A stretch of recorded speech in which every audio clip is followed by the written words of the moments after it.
Top quality और consistent performance के लिए सिर्फ सिल्वर पंप्स। टॉप क्वालिटी और कंसिस्टेंट परफॉर्मेंस के लिए सिर्फ सिल्वर पंप्स, नाम याद रखना। मी हा शेळी पालनचा व्यवसाय मागील 4-5 वर्षापासून करत आहे। मी माझं शिक्षण BA झालंय। मी सुरुवातीला प्रायव्हेट शाळेवरती जॉब करत होतो सर, पण जॉब करत असताना असं वाटलं की सर स्वतःचा काहीतरी व्यवसाय असावा आणि शेळी पालन संदर्भात मी माहिती घेतली। चांगलं उत्पन्न आहे, शेतीपूरक व्यवसाय आहे सर।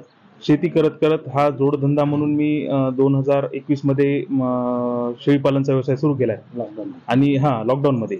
आणि आता मागच्या वर्षी राष्ट्रीय पशुधन विकास अंतर्गत मी 25 लाखाचा हा नवीन प्रोजेक्ट सुरू केला। त्यामध्ये 100 शेळ्या आणि 5 बोकड आहेत सर। आणि मला ह्या माध्यमातून आपणास सांगायचं की युवकांनी नोकरीच्या मागे न लागता स्वतःचा व्यवसाय शेती असेल किंवा आता अत्याधुनिक पद्धतीनं जे काही व्यवसाय आहेत, शेळीपालन असेल, पोल्ट्री फार्म असेल, हे चांगलं प्रॉफिट करणारे व्यवसाय आहेत।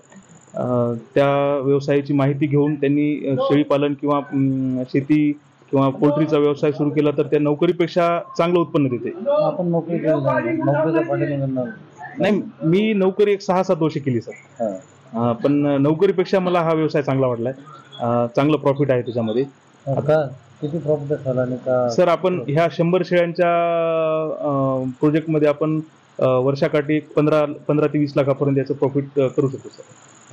खायला काय करतो सर? ह्याला खायला 7-8-10 प्रकार चारा आहे। आपण सरस्वती घास आहे, बाजरा आहे, स्मार्ट नेपियर आहे, रेड नेपियर आहे, दशरथ घास आहे, 4G बुलेट आहे, हादगा आहे, तुती आहे। हे सर्व चारा आपण त्यांना वेगवेगळ्या प्रकारचा चारा त्यांना देतो। परत सुक्यामध्ये गुळी देतो, त्यांना शेंगदाणा पेंड देतो।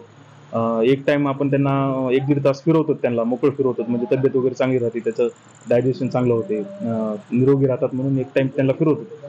आणि सर्व व्यवस्था त्यांची आपण शेडवरच करतो सर। शेडवरती आपण बघत आहात गव्हाणीमध्ये आता गुळी टाकलेली आहे, गुळी खातात, स्वच्छ पाणी त्यांना राहते, त्यांचं वॅक्सिनेशन, त्यांचं शेळ्यांचं जे काही लसीकरण वगैरे असते, त्यांचं इन्शुरन्स, शेळ्यांना सगळं रोग प्रतिकारक जे काही इंजेक्शन असतात सर्व आपण शेडवरतीच व्यवस्थितरित्या करतो। शासनाचं जे अनुदान आहे त्या अनुदानाअंतर्गत नांदेडचे पशुसंवर्धन उपायुक्त पडिले सर आहेत, राजकुमारजी पडिले सर, यांचं मला ह्या संदर्भात चांगलं मार्गदर्शन लाभलेलं आहे त्यांच्या सहकार्याने। आणि परभणीचे आमचे मित्र सतीशजी रणे सर आहेत, यांच्या सर्वांच्या मार्गदर्शनाखाली आपण हा प्रोजेक्ट चांगल्या पद्धतीनं करत आहोत। एकंदरीत 5 वर्षापासून काही नुकसान नाही, उत्पन्न वगैरे बऱ्यापैकी आहे।